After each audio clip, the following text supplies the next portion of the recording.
they are still standing right where they were left. Step inside the historic American Tobacco campus on West Corporation Street today, and if you take the time to look carefully, moving past the lively boutique restaurants, the popular craft brewery, and the modern co-working spaces featuring their signature exposed brick walls, you will discover them still anchored in place, aged with time, bolted firmly into floors that have not experienced the rhythm of active production in more than 4 decades. These pieces of heavy industrial equipment were never intended to serve as historical displays. No preservation committee arranged for them to remain.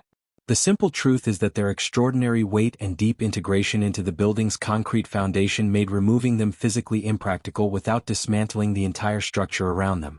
And so they stayed, transformed by time into quiet but powerful symbols of a manufacturing operation so staggering in its scale, so absolute in its dominance, and so deeply embedded in the identity of an American city that even its most massive physical components proved too significant to simply take away. During the height of its extraordinary productive power, the American Tobacco Company's Durham facility was the primary source of livelihood for 12,000 individuals. 12,000 human beings organized across 3 consecutive work shifts running continuously around the clock, generating production volumes that genuinely require a moment of quiet reflection before they register fully in the mind. More than 200 billion individual cigarettes rolled through those machines every single year, making their way into the everyday lives of American consumers from coast to coast. The facility itself occupied more than 50 full acres of urban Durham land, operating in every practical sense as a self-sufficient city functioning entirely within a city. It maintained its own dedicated water supply infrastructure, its own responsive fire safety department, and its own private internal railroad system threading building to building across the entire sprawling campus. Then, in the span of fewer than 10 years, that entire remarkable world underwent a transformation so profound and so swift that it altered the character of the city surrounding it in ways that would echo forward through generations. The shift did not come gradually or with any kind of graceful transition. It arrived the way that long-standing structures reorganize when they have held their form at maximum capacity for as long as possible and then reorganize entirely, all at the same moment. The question that draws your attention most persistently once you genuinely begin examining what actually took place in this city is not about the broader evolution of the tobacco industry as a whole. That part of the story is relatively easy to trace and understand. The question that truly captures the imagination is a more specific and more revealing one. Why did Durham's experience look so dramatically different from that of other tobacco-producing cities across the American South? Why did the very company responsible for creating Lucky Strike, arguably the single most universally recognized cigarette brand in the entire world, ultimately become the primary driver of its own hometown's fundamental economic transformation? And why did the senior leadership team overseeing this operation, individuals widely regarded as among the sharpest and most strategically capable business minds in the country, find themselves unable to read the trajectory of events clearly enough to respond before the city had already moved deep into its period of transition? This is, at its heart, a story about the age of automation. It is about the defining moment when a powerful corporation made a clear and deliberate choice to invest in machinery rather than in people, and about what becomes of a community and its residents when 12,000 sources of household income are fundamentally restructured, not as a consequence of a financial emergency, not because of a war, not due to any natural event beyond human control, but as the result of a carefully reasoned, methodically planned, and formally approved strategic decision made by executives sitting in a conference room in New York City. James Buchanan Duke came into the world in a modest log cabin situated along the banks of the Eno River in Orange County, North Carolina, in December of the year 1856. His father, Washington Duke, had served with considerable reluctance in the Confederate military before making his way back home carrying just 50 cents to his name and the potential of a barn stocked with bright leaf tobacco, which he steadily transformed into a small but functioning processing business that he operated alongside his 3 sons. Buck Duke, which was the name by which virtually everyone in his world came to know him, was a man who simply did not think in modest dimensions. There is one particular episode from his formative years that communicates more about the essential nature of this man than almost any other single account that survives him. He was 9 years old at the time the Civil War came to its conclusion. The family's farm had been visited by Union soldiers who helped themselves to whatever they found of use, which was a practice both sides of that conflict engaged in freely and without much restraint. When they departed, what remained on the property was a wagon, 2 working mules, and a quantity of processed tobacco leaf. Washington Duke loaded that wagon and began walking from Raleigh back toward the family homestead, stopping along the route to exchange tobacco for payment at households he passed. He brought all of his children on that journey and kept them close throughout. The young Buck Duke walked every step of that road as a small boy and watched his father engage with complete strangers, negotiate the exchange of product for coins, and move forward purposefully to the next door and the next opportunity. That experience settled permanently into his understanding of how the world works and informed every major decision he would make across the remaining decades of his remarkable life.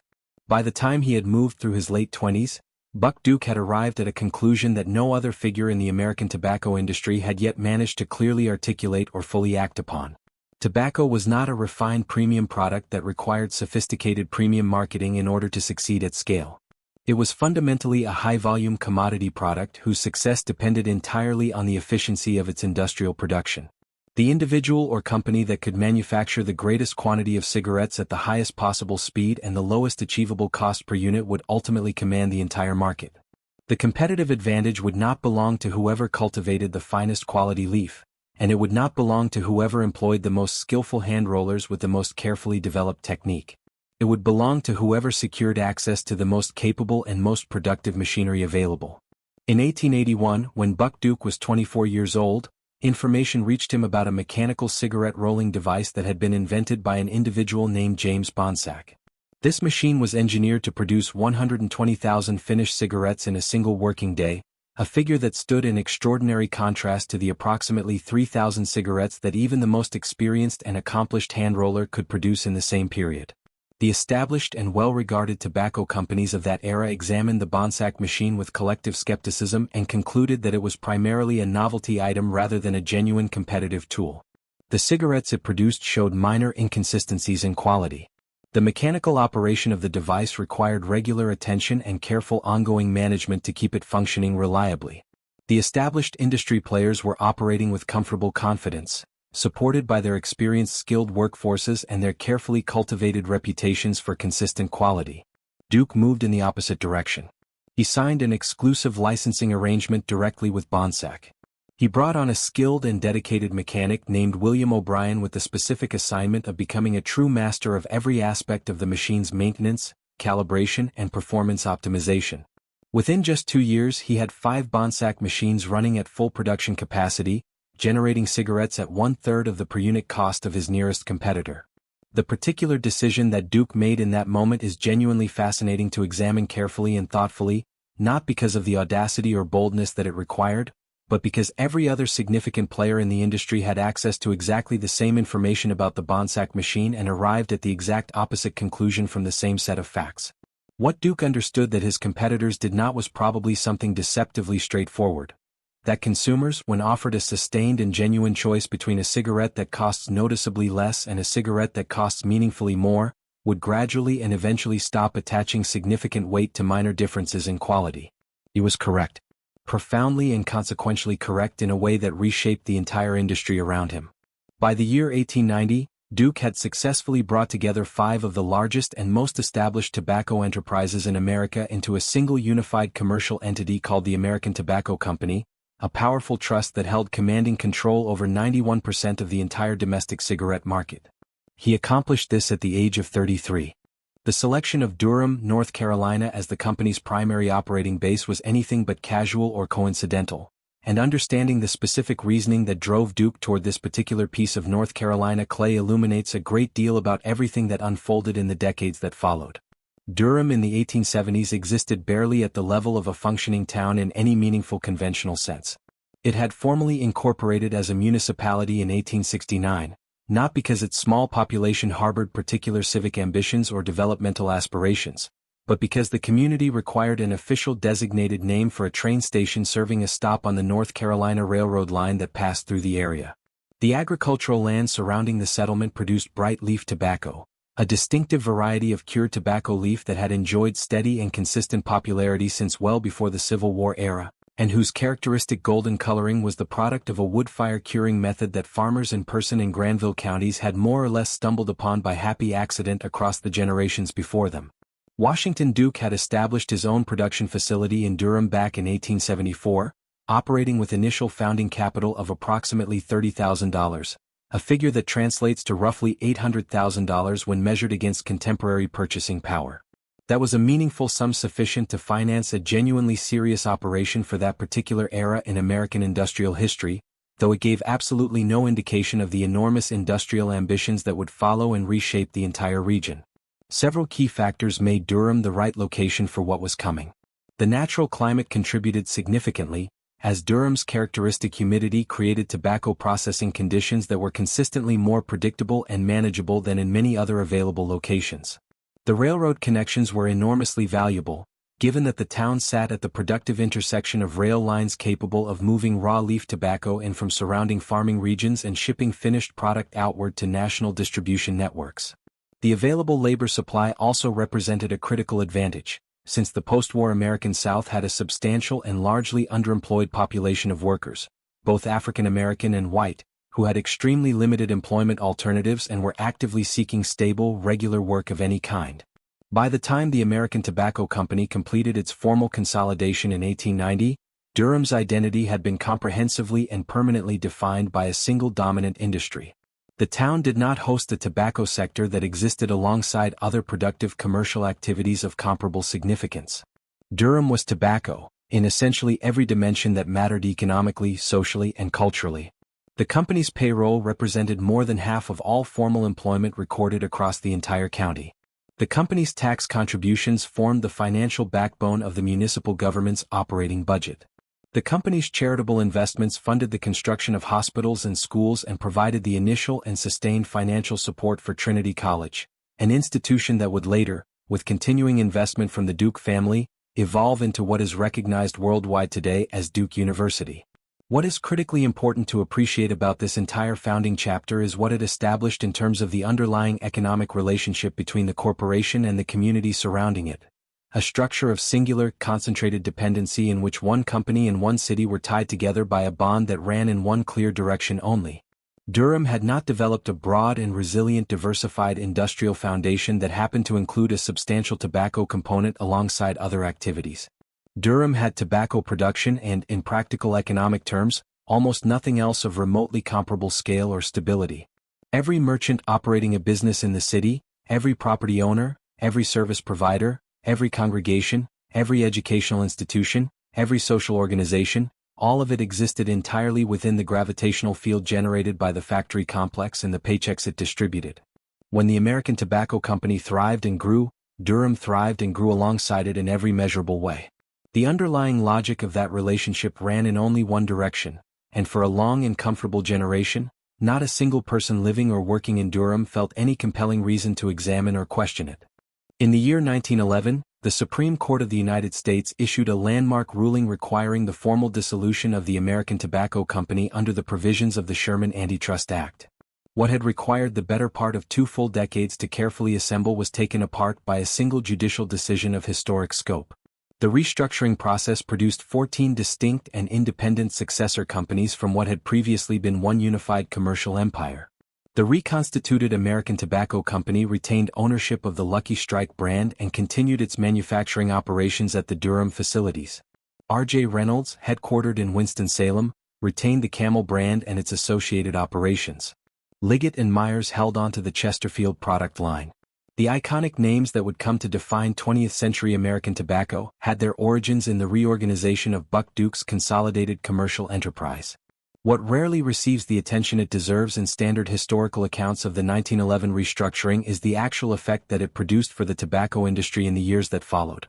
It turned out to be enormously and unexpectedly beneficial for the industry's long-term health and competitive vitality, not despite the original intent of the antitrust ruling, but precisely because of what it generated in practical terms. Genuine and meaningful competition.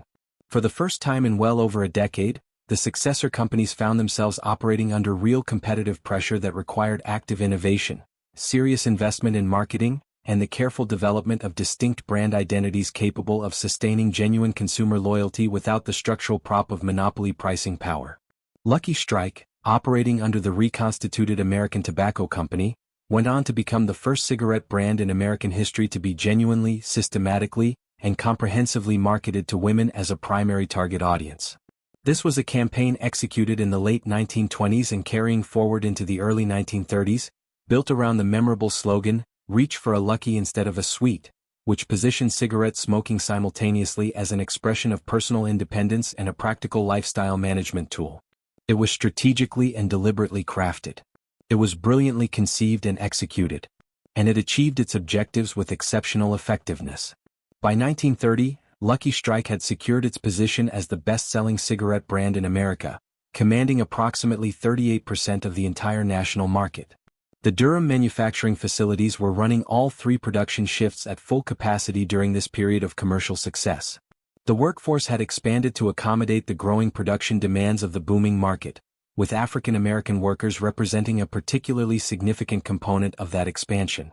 The American Tobacco Company employed black workers at its Durham operations in numbers that were genuinely exceptional by the standards of Southern industry during the early and middle decades of the 20th century.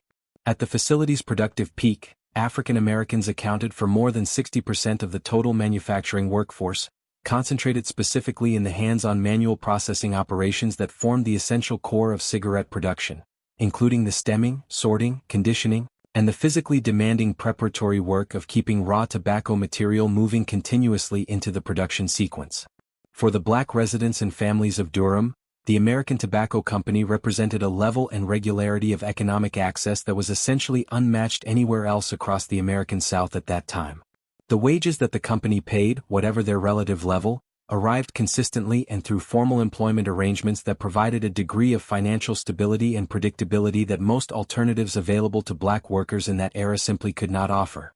The sheer scale of employment concentration, with thousands of positions located within practical walking distance of the historically black neighborhoods of East Durham, created the conditions necessary for an entire self-sustaining community to take root, develop, and genuinely flourish across multiple generations. The Haiti District, the vibrant African-American commercial and cultural corridor that established itself in Durham through the first half of the 20th century, was built upon the foundation of tobacco wages and the community life those wages made possible. The churches, the businesses, the schools, the financial institutions, the civic organizations, all of it rested on the same productive foundation.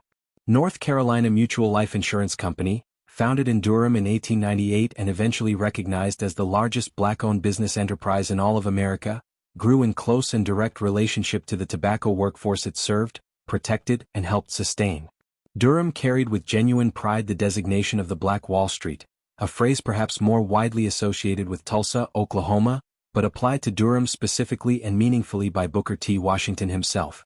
The capital that gave that designation its substance and credibility came primarily and directly from the manufacturing floor of the American Tobacco Company. The Second World War fundamentally reshaped American tobacco's relationship with its own products in ways that would influence the trajectory of the industry and the city of Durham for the next several decades in ways no one fully anticipated at the time. Cigarettes were incorporated as a standard component of American military field rations beginning in 1942, based on practical and straightforward operational reasoning. They provided soldiers with a reliable source of calm under pressure, gave restless hands something to do during long periods of waiting, and offered the small but psychologically meaningful comfort of a familiar daily ritual during circumstances that were otherwise entirely without comfort or predictability. The military purchased cigarettes in quantities measured by the billions and distributed them to personnel across every theater of the war's global operations. Lucky Strike's distinctively familiar green packaging was updated to white in 1942, promoted under the instantly memorable slogan "Lucky Strike Green has gone to war," technically explained as a response to military demand for the green dye material, but executed in practice as a marketing opportunity of the first order, one that the company's leadership handled with extraordinary creative skill. American Tobacco's president at that time, George Washington Hill, grasped something important that his competitors at other companies were somewhat slower to fully appreciate and act upon. The war was not functioning as an interruption or a temporary obstacle to their commercial operations. It was serving as the most effective and far-reaching mass product introduction campaign in the entire history of American commerce. Millions of young American men, a very substantial proportion of whom had never smoked prior to military service, were receiving cigarettes as a standard part of their daily military allotment. Some portion of those individuals would have eventually adopted the habit through other pathways regardless of their wartime experience. Many more would not have, but they developed it anyway under psychologically conditioning circumstances of unusual and lasting intensity. And when those men returned home from their service, the habit they had acquired returned with them.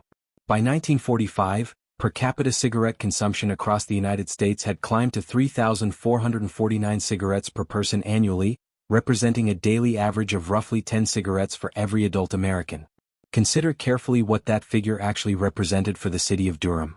The 12,000 individuals working daily on that factory floor were producing a product that was not merely popular among consumers but was genuinely and habitually sought by an enormous and broadly distributed share of the adult American population.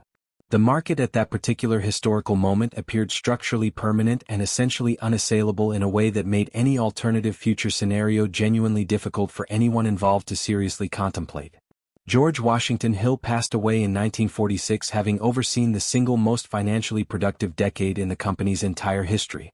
The executives who inherited the enterprise from him took over an operation generating revenue at a pace and on a scale that made rigorous or searching cost analysis feel almost academically irrelevant to the immediate practical demands of managing the business.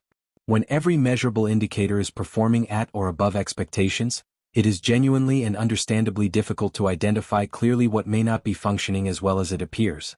When your market position is measured in the hundreds of billions of individual product units per year, the subtle early signals that your operating environment may be approaching a meaningful point of transition are extraordinarily easy to rationalize or dismiss. The true foundations of what would unfold in the years ahead were being quietly laid during those post-war seasons of extraordinary commercial abundance, when the numbers were performing too impressively to seriously question and the earliest signals of change were arriving too quietly to command serious and sustained attention from the people who needed to hear them most. In January of 1954, the American reading public was engaging with a document that the tobacco industry had strongly preferred not see published, one that would require the better part of another full decade to work its way into broader public consciousness, but that had already set in motion a process that no corporate communications strategy would ultimately be able to fully reverse. The document in question was a research summary published by Reader's Digest magazine, compiling and presenting in accessible language the scientific consensus that had been forming among researchers around a single profoundly significant finding relating to cigarette smoking and its connection to serious health outcomes.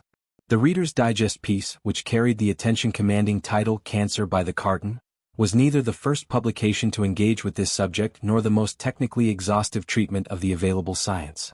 But it reached the broadest possible audience, in the clearest and most accessible language, at precisely the moment when the post-war American public was most psychologically and culturally prepared to receive and begin processing that kind of information.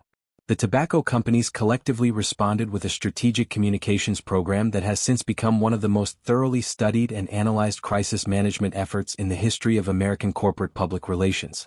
They retained scientists, established dedicated research institutes funded by industry money, introduced counterfindings and alternative interpretations into public discourse through major publications, and methodically challenged the professional credibility of every researcher and study that confirmed the health connection. The strategy achieved its objectives partially and for a defined window of time. It provided the industry with an estimated 15 to 20 years of continued growth in absolute production and consumption terms, during which per capita consumption figures actually continued to increase even as health-related questions and public awareness of them accumulated. But it could not indefinitely sustain what the accumulating scientific evidence was making progressively more difficult to publicly dispute with any credibility. What the communication strategy did accomplish with notable precision was accelerate the consolidation of a particular internal logic within the decision-making culture of the major tobacco companies, the imperative to achieve meaningful and sustained cost reduction across all phases of operations. If the consumer market was going to face structural headwinds in the years ahead, the companies best positioned to navigate that environment successfully would be those capable of producing the greatest volume of product at the lowest achievable cost per unit. If revenue growth trajectories were going to face structural constraints from changing consumer behavior and public health awareness, the most reliable path to maintaining strong profitability ran directly through managing and reducing the cost side of the operating equation. And the single largest cost component in cigarette manufacturing, exceeding every other operational input by a very substantial margin, was the cost of human labor. This is the point at which the story of Durham's profound economic transformation truly and meaningfully begins, even though the most visible and consequential changes would not arrive for another full 2 decades. The corporate decision to pursue comprehensive automation, to systematically and progressively replace human workers with purpose-built industrial machinery, did not emerge from any ideological position regarding organized labor, nor from simple or short-sighted financial motivation. It emerged from a rational, carefully reasoned, and board-level validated strategic conclusion that labor costs represented the primary operational variable requiring active and sustained management. That conclusion was analytically defensible. Its long-term consequences for the people and the community that absorbed them were extensive and lasting. Before arriving at the full automation chapter of this story, it is essential to spend meaningful and serious time with a dimension of the Durham narrative that standard historical accounts too often compress into a secondary thread or omit almost entirely. This is the central and foundational role that black workers played in building and sustaining the tobacco economy across multiple generations, and why their particular position within the factory's operational structure made them the earliest and most significantly affected participants when the transformation began. The American Tobacco Company in Durham employed African American workers at rates that were genuinely extraordinary by the standards of the industrial South during the early and middle decades of the 20th century. At the facility's operational peak, black workers represented more than 60% of the total manufacturing workforce, concentrated specifically in the hands-on manual processing operations that were fundamental and irreplaceable in the cigarette production sequence, including stemming, sorting, conditioning, and the physically intensive preparatory labor of keeping raw tobacco material flowing continuously to the production lines. This employment arrangement was driven by economic calculation rather than any progressive or egalitarian social philosophy, and the working conditions it created were physically demanding in ways that created significant long-term occupational health risks for workers who remained in those positions across careers. And yet, for the black community of Durham, the American Tobacco Company represented a consistent and meaningful level of economic access that was effectively unmatched elsewhere in the region. The regular wages provided formal household income of a kind that made genuine family stability and community development achievable across generations. The Haiti district that grew and flourished on the foundation of those tobacco wages developed into a remarkable concentration of black-owned businesses, cultural institutions, places of worship, civic organizations, and community infrastructure. North Carolina Mutual Life Insurance, which grew to become the largest black-owned business in America, developed in close relationship to the economic vitality and community life generated by the tobacco workforce and the wages that workforce earned. Durham carried the designation of the Black Wall Street with genuine justification and community pride, and the capital that gave that designation its real meaning and substance came primarily and directly from the American Tobacco Company's manufacturing floor. The Hani GD machine made its arrival in Durham in 1962. It had been precision-engineered in Germany and was designed to produce 2,500 finished cigarettes per minute. One single machine. 2,500 cigarettes per minute. To truly appreciate what this figure represented in practical operational terms, consider the underlying arithmetic carefully. A skilled and experienced manual worker engaged in tobacco processing operations could handle approximately 300 pounds of raw tobacco leaf per working day as part of a coordinated team engaged in the stemming and preparation sequence. The Hani machine and the successive generations of increasingly advanced automated equipment that followed it required only a single operator and a dedicated maintenance technician to oversee a continuous production process that had previously required the coordinated labor of dozens of workers per operational shift. The company did not implement its automation program in a single year through a single high-profile strategic announcement. It was executed exactly the way most consequential corporate transformations occur in practice, incrementally and cautiously, one budget planning cycle at a time, with each individual step appearing measured, reasonable, and entirely defensible in its own isolated context, while the cumulative effect of all those steps taken together across the full timeline was genuinely and profoundly transformational. In 1960, American Tobacco employed approximately 10,000 people across its various Durham operations and facilities. By 1965, that figure had moved to 8,500, as machine-assisted production continued to improve overall operational efficiency and positions left open through retirement and natural workforce attrition were simply not being refilled. Nothing in any individual year's movement suggested anything dramatic was underway. By 1970, the workforce count stood at 6,400. As the company continued consolidating its processes and restructuring the labor-intensive stemming and preparation operations that advancing automation had made partially redundant in terms of the number of hands required. Each year's workforce adjustments were characterized and communicated as carefully considered operational recalibrations made in response to evolving market conditions and productivity opportunities. By 1975, the number of people employed at the Durham facilities had reached 4,100. The overall trajectory was no longer something that required sophisticated analysis to identify clearly. By 1980, fewer than 2,000 people retained positions across the entire facility complex. The operation that had provided livelihoods for 12,000 people at its mid-century productive peak was now achieving comparable or greater production volumes with approximately one-sixth of that workforce. Looking back across that full timeline, what stands out is how compressed the transformation was, measured against the scale of its consequences. Within a span of roughly 10 years from peak employment to a fraction of that figure, the economic foundation of a city whose industrial base had never been meaningfully diversified had been fundamentally reorganized. A community whose tax revenue structure depended entirely on the continued operation of those factories, and whose civic infrastructure including schools, hospitals, transportation networks, and public services had been built to serve a population whose economic stability rested on those 12,000 regular paychecks, was now navigating a fundamentally altered economic landscape. What is genuinely striking about this timeline when examined in detail is how individually rational and defensible each step along it appears when considered in isolation. No single year's workforce adjustment would have appeared as anything other than responsible and professionally managed operational decision-making when presented as an independent line item in a board presentation. The full magnitude of the cumulative transformation was effectively invisible within any single decision point and became clearly visible only in the arc connecting all of those decision points across the full decade. This pattern, in which significant and lasting consequences emerge not from any single dramatic choice but from a long sequence of individually sound incremental ones, recurs with remarkable consistency across industrial history and in corporate case studies from periods far more recent than this one. By 1985, the American Tobacco Company had in every practical operational sense moved beyond being a Durham-centered story. The company had itself become a subsidiary of American Brands, a broadly diversified holding company that had expanded aggressively into non-tobacco consumer product lines including Titleist golf equipment, Jim Beam bourbon, and Sunshine biscuits.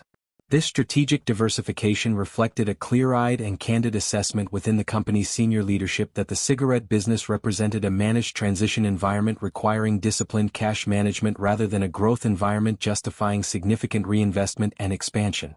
The Durham manufacturing facilities were not a strategic priority within that framework. They were a legacy asset on the corporate balance sheet, evaluated through the straightforward lens of what value could be extracted from them rather than what could be built or developed through continued investment in their future. The community that the tobacco economy had constructed and sustained across generations now faced the challenge of fundamental reinvention. Municipal property tax revenues contracted significantly as the assessed value of the aging factory complex moved away from its historical peak. The city government, which had built its infrastructure commitments and service delivery expectations around a tax base anchored by the American Tobacco Company's continued presence and operations, found itself navigating the need to either reduce service levels or increase tax burdens on a population whose household incomes were simultaneously under meaningful pressure. The small businesses that had built their customer base around the spending of 12,000 factory workers, the neighborhood diners, the convenience stores, the service establishments, and the laundromats, experienced a fundamental contraction in the customer activity they had been built to serve. The Haiti district, the historic black commercial and cultural corridor, had already experienced significant disruption from urban renewal programs in the 1960s, and the sustained reduction in tobacco employment completed a transformation that urban renewal had initiated. By 1987, vacancy rates in commercial real estate along the West Durham corridor had exceeded 40%. The worker housing stock that had been built to serve tobacco employees across 3 generations was aging faster than the municipal tax base could support through public repair investment or the private real estate market could justify through renewed capital commitment. During this period, Durham developed a reputation that persisted and shaped outside perceptions of the city for nearly 2 decades. It was described as a post-industrial community navigating elevated public safety challenges, a school system operating under significant fiscal constraints, and a downtown district that felt less than fully activated and vibrant to residents and visitors alike. The Research Triangle, the growing academic and innovation corridor connecting Duke University, UNC Chapel Hill, and NC State University, was already developing energy and momentum in surrounding suburban areas and in adjacent cities through the 1970s and 1980s. However, it had not yet generated the concentrated urban density and economic activity that would eventually reshape and revitalize downtown Durham's character and appeal. The broader benefits of the Research Triangle's growth were landing in locations other than the neighborhoods that had the most pressing need for new economic opportunity and investment. The 12,000 workers whose positions had been restructured did not leave Durham. They stayed, many of them progressing through their 50s and 60s carrying skills developed for a specific industrial application that the evolving knowledge economy no longer required or valued. The manufacturing position that had provided a reliable living wage to workers without university credentials, the employment pathway that had supported working-class household formation and intergenerational economic mobility throughout the mid-20th century, had been specifically and efficiently replaced by machinery in Durham.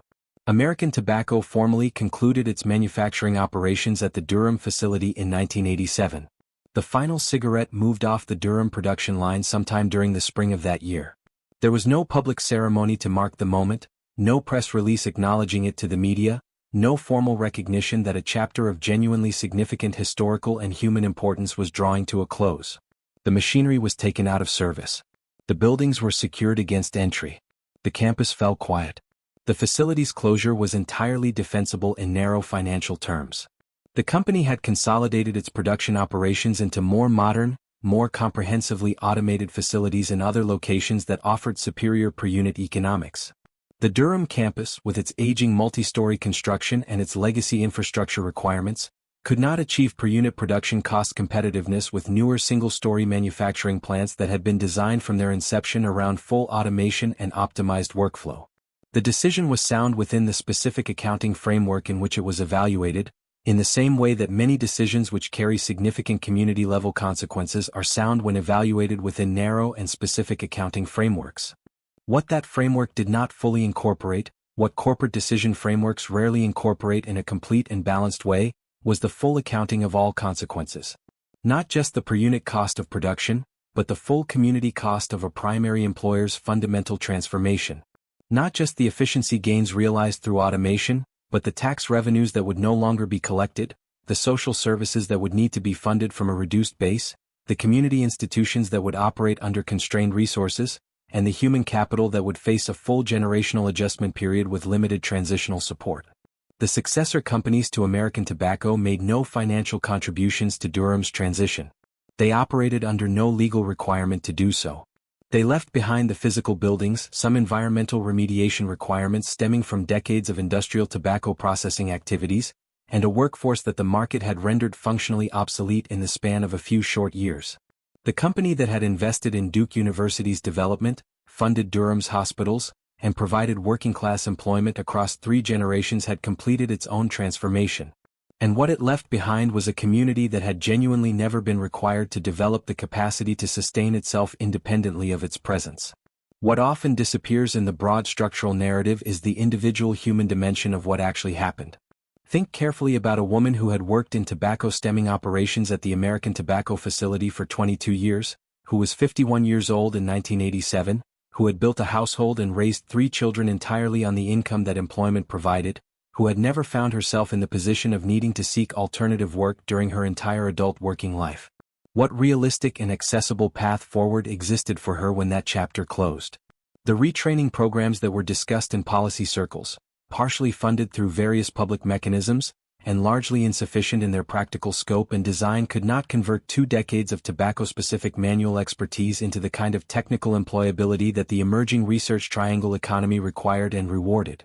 That economy was oriented toward workers who were younger, who held academic credentials, and who brought technical literacy in fields and tools that had no precedent in the manufacturing floor experience those workers carried. The skills that had been genuinely valuable, productively applied, and economically rewarded for 2 full decades had been made specifically and permanently irrelevant by the machinery that replaced the work itself. 4 clear and significant observations emerge from this story, each of which extends well beyond the particular circumstances of Durham and the American Tobacco Company into patterns and principles that remain directly relevant across different industries, different eras, and different communities. The first concerns what might appropriately be called the single-employer city structure and the vulnerabilities it creates. Durham's fundamental economic exposure was established long before any specific automation decision was made by anyone.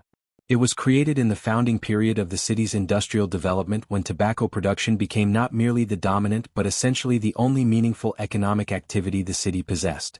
This is not a structural pattern unique to the 19th century or to any particular historical era. Single-employer community dynamics continue to emerge and solidify whenever a major corporation becomes the overwhelming economic force in a regional community without deliberate and sustained diversification policy providing a meaningful structural counterbalance to the natural concentration that occurs around a dominant employer. The Detroit metropolitan area, Gary, Indiana, Erie, Pennsylvania, each of these communities and many others like them across American industrial history demonstrate the same underlying pattern playing out with remarkable consistency.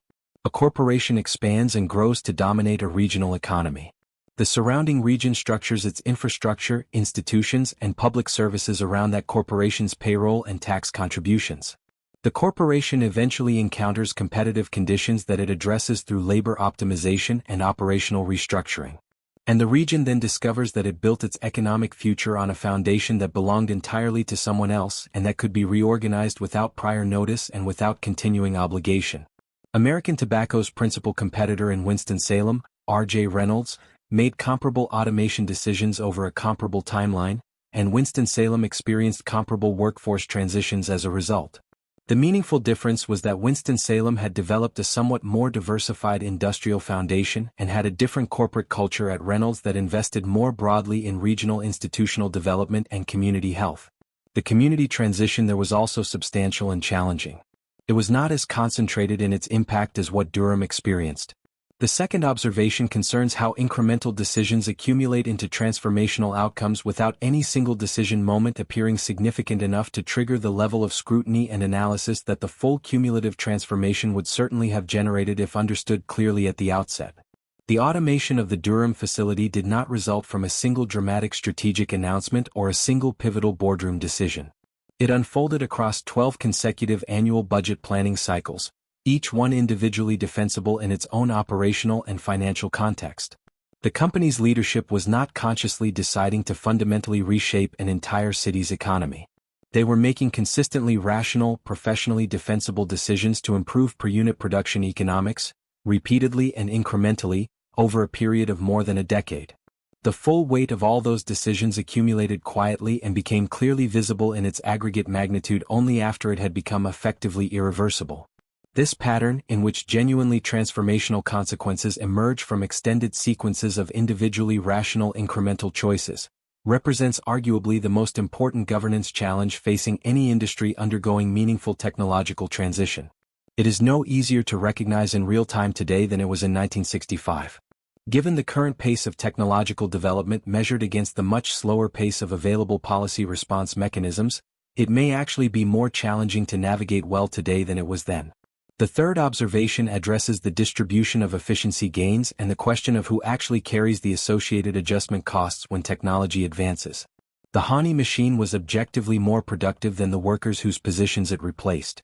That productivity improvement, measured in reduced per-unit production costs, improved operating margins and enhanced capital returns to American brand shareholders, was economically real and financially significant and cannot be dismissed. The question that the corporation's accounting framework did not raise or attempt to answer is a fundamental one. Productive for whom, exactly? The efficiency gains from that automation investment accrued to the company's shareholders. The adjustment costs of that efficiency improvement, the workforce transition, the community restructuring, the reduction in civic infrastructure funding, and the multi-generational economic realignment, were carried by Durham and by the workers themselves. The people who had contributed to making the American Tobacco Company profitable across 3 full generations of dedicated productive work received no proportional share of the productivity gains that their workforce transition had made possible. This is not an argument against automation as a concept or as an economic force.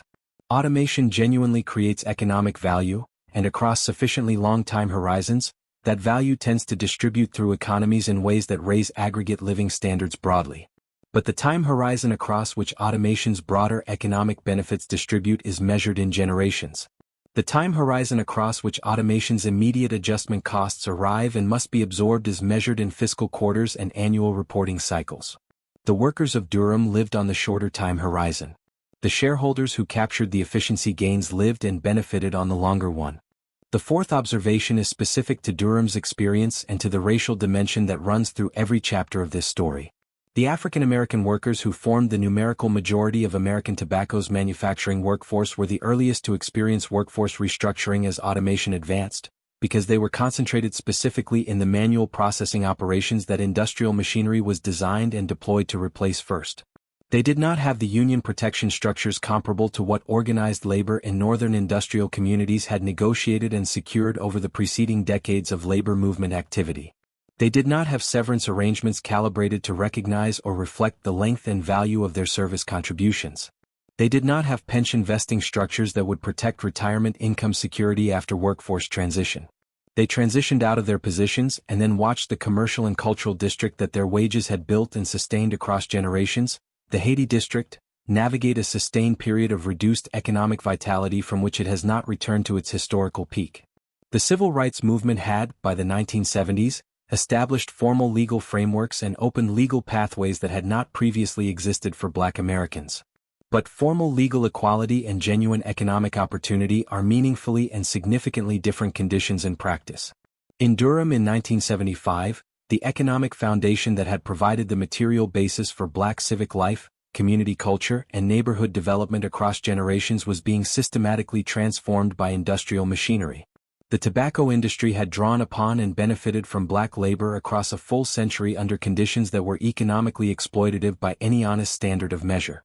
And when it identified and implemented a way to restructure that labor relationship through automation, it did so without hesitation and without any mechanism for recognizing or compensating for what that workforce had built and contributed.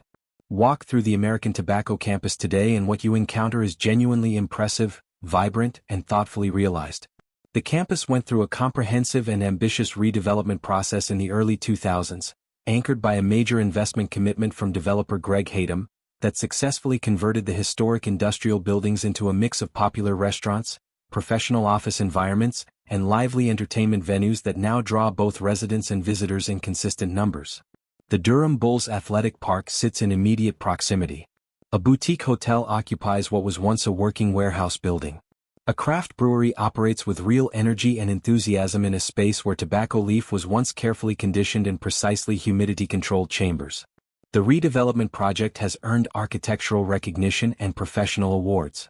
It generates visitor traffic and community activity.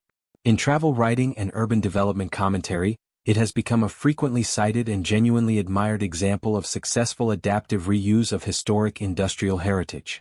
The Lucky Strike water tower continues to stand at the northeast corner of the campus, beautifully restored and illuminated at night, its iconic brand name now serving as a compelling vintage aesthetic element that adds genuine historical character and visual identity to what functions today as a vibrant entertainment and dining destination.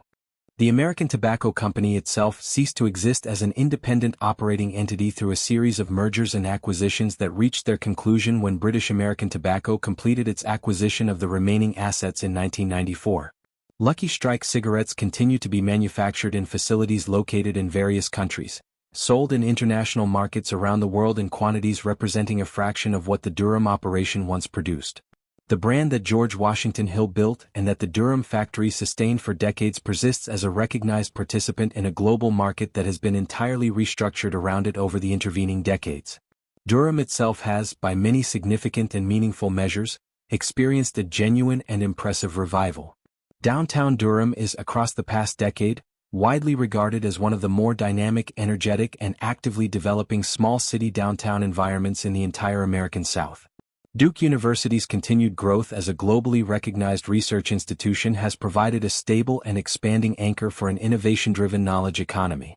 The Research Triangle has successfully attracted employers from the pharmaceutical, biotechnology, and technology sectors of genuine national and international significance.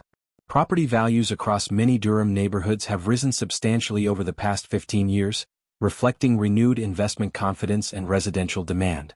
But revival is a meaningfully different condition from restoration, and the communities that navigated the adjustment period of the tobacco economy's transformation did not benefit equally from the growth of the successor economy that followed it. East Durham, historically Black, continues to show economic health indicators and community health outcomes that diverge in significant ways from the city's aggregate statistics. The working-class economic mobility that the tobacco factory had, despite all of its structural limitations and inequities, genuinely delivered through the provision of a living wage, a regular and reliable paycheck, and an accessible path toward home ownership and family stability without requiring a university credential, has not been replaced by anything offering comparable accessibility to workers entering the economy today without advanced educational backgrounds. The Hani machine that arrived in Durham in 1962 is long gone from the site where it once operated. The 12,000 workers whose positions it began to reorganize have mostly moved through the full arc of their working lives and passed on. Their children came of age in a Durham profoundly shaped by their parents' economic experience, and some of them remain today in neighborhoods where the primary collective economic memory is of a factory that once defined everything and no longer exists. There is something genuinely important in the full scope of this story that gets lost when it is framed purely as an account of corporate strategy and the operation of market forces. The American Tobacco Company did not fail. It succeeded. It optimized its operations with consistent discipline and strategic focus across a long period of market transition. It made analytically defensible decisions that improved its financial performance and extended its operational viability through a challenging and shifting business environment. Lucky Strike endures as a brand.